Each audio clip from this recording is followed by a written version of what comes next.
আমি সম্মানিত আমার মাথার তাজ ওলামাদেরকে জাতীয় ঐক্যের আহ্বান জানাই।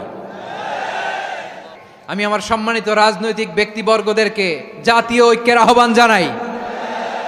আমরা নামাজ কায়েম করতে চাই। জামাত ইসলাম এই কথার উপর একমত আছে না নাই? নামাজ কায়েম হোক, একমত না জামাত ইসলাম? হেফাজত একমত না? ইসলামী আন্দোলন একমত না? তাবলীগের ভাইয়েরা একমত না? পীরের মুরিদেরা একমত না? আপামর তাওহিদি মুসলিম জনতা একমত না? তাহলে নামাজ কায়েম করতে হবে। নামাজ কায়েম করতে হবে এই কমন গ্রাউন্ডে আমরা সবাই একমত, ঠিক কিনা? যাকাত আদায় করতে হবে, সবাই একমত, ঠিক কিনা? নারীদের পর্দা করতে হবে, শালীন পোশাক পরতে হবে, একমত সবাই, ঠিক কিনা? বৈষম্য বিরোধী বাংলাদেশ চাই, সবাই একমত, ঠিক কিনা? মেরিটোক্রেসি, মেরিটোক্রেসি, আর কোনো মামা চাচার ফোনে পদ দিলে হবে না, মেধার ভিত্তিতে সবগুলো পদ ঠিক করতে হবে, চিল্লায় বলো ঠিক কিনা? আমরা একমত না? স্বাধীনতা সার্বভৌমত্বের প্রশ্নে আমরা সবাই একমত, ঠিক কিনা? আমার নবীরে গালি দিলে রাষ্ট্রীয়ভাবে সর্বোচ্চ শাস্তি তার নিশ্চিত করতে হবে, ঠিক কিনা?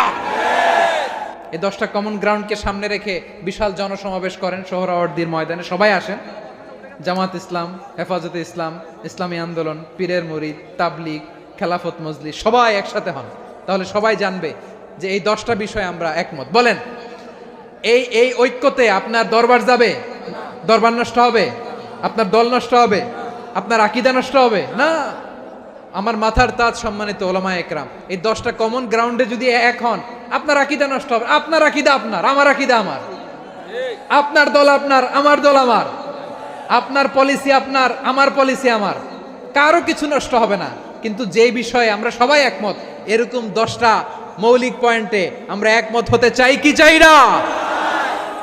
এতে কারো কোনো লস নাই, কারো কোনো ছাড়ও দেয়া লাগবে না, কারো দরবারও যাবে না, কারো দলও নষ্ট হবে না, কারো আকীদাও নষ্ট হবে না। আমার আকীদা আমার, আমার দল আমার, আমার সব ঠিক আছে। শুধু এই বিষয়ে আমি একমত, তুমি একমত, তুমি একমত, তো আমরা সবাই একসাথে বসে জানান দেই যেগুলোতে আমরা একমত, শোডাউন করি।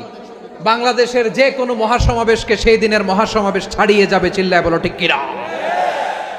এরপর জেলায় জেলায় বিভাগীয় বিভাগীয় আপনারা ওয়ার্কশপ করেন, সেমিনার করেন, আইস ব্রেকিং প্রোগ্রাম করেন, এইভাবে আমাদেরকে আগাতে হবে। তাহলে number 1 common ground based, number 2 issue based, issue ভিত্তিক ঐক্য। যখনই জরুরি কোনো ইস্যু আসবে আমরা ঐক্যবদ্ধ হব। রাজি আছেন সবাই? সবাই রাজি আছেন? আল্লাহ তাআলা আমাদের সবাইকে ঐক্যবদ্ধ জীবন ধারণের তৌফিক দান করুক, আমরা পড়ি আমিন।